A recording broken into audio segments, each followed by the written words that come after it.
Aakyat na naman ako dyan. Kailangan para maridingan yung mga metro.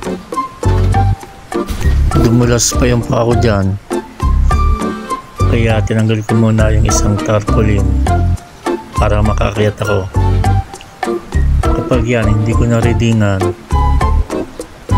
magrereklamo yung mga tao kasi walang darating sa kanilang bill na babayaran.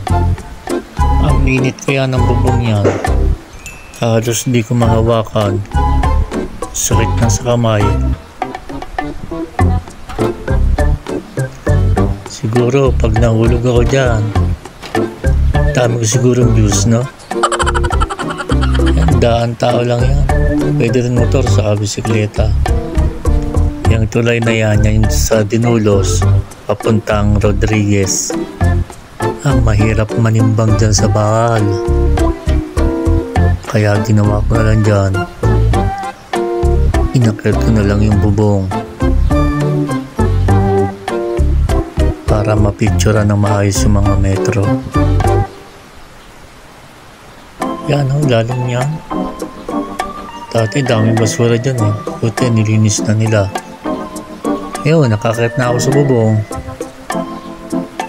May lumabas pa nga dyan tinignan kung anong ginagawa ko.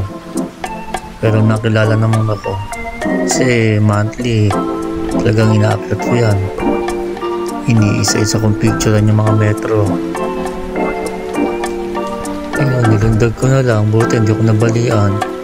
Pag 60 ko kaya, bakit ko pa kaya yan?